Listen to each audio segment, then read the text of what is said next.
said that when you guys came out and he kind of saw the crowd, there was some different out there on the floor. What did you see? Did you feel that? Definitely. The energy was definitely different there. It's always different here, but I wasn't expecting that the night before Thanksgiving. But we loved it. You know what I'm saying? When our crowd is like that, and they bring that energy, we feed off. That's important. When you come off a game like the game in Chicago, what's the mentality? How do you turn around from a performance where you knew you guys took it lightly and to go out against the Mavs and really kind of handle yourselves? Gotta be pissed off. You know what I'm saying? That loss left a bad taste in our mouth.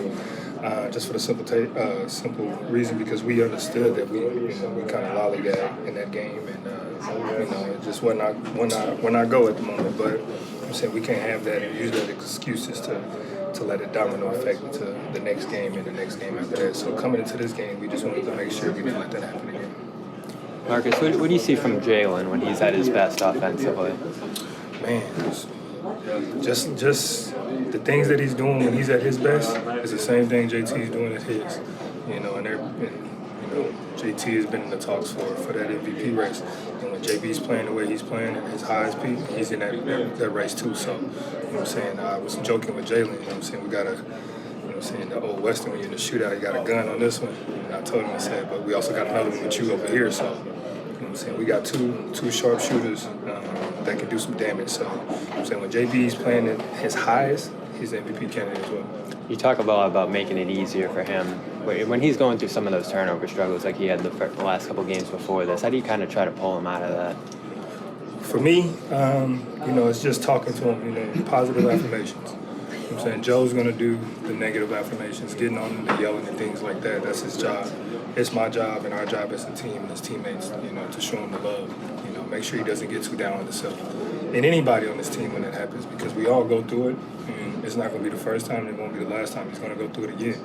But, using those moments like tonight where he went through to see where he can get better and, decrease some of those mistakes. And vice versa with me and everybody else, so you got to learn from it. But, knowing that your brothers, are with you and not against you is always going to make it better for you.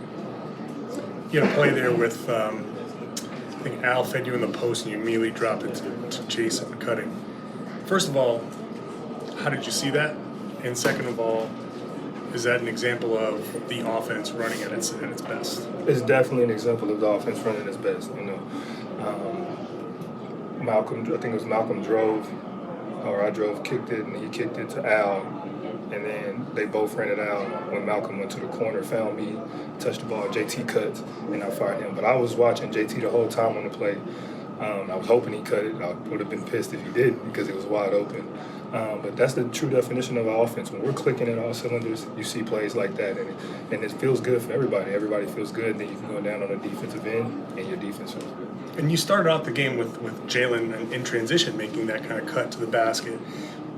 We know about Jayson and Jaylen as your primary scorers and all that, but when they're cutting like that, what does that mean? What does that do for you guys? Everything. They're unstoppable. You know what I'm saying? They're going to draw so much attention, so by them cutting, Al's going to get wide open shots. Derek White, me, Malcolm, Sam, we're all going to get open shots because of those guys are cutting, and everybody's going to, sink in the paint on them. And, it's up to them to just continue to make the right play. If it's for themselves, finish it. If not, find the right play, find the right guy who's open. And they've been doing a tremendous job at that, and that's why our offense has been clicking the way it's clicking there. Not only, when they get into those one-on-one possessions, they're great at it. We all know that they can do that, but they're making it easier for themselves by getting easier baskets, by cutting and then opening the floor up for everybody else. You've always really liked throwing pocket passes, so it seems like this year you've been posting up a lot looking for those little slip passes. Was that something that you came to the coaching staff before the season and told them this is something you want to add to your game? Or is it that they were just looking for you to post up more?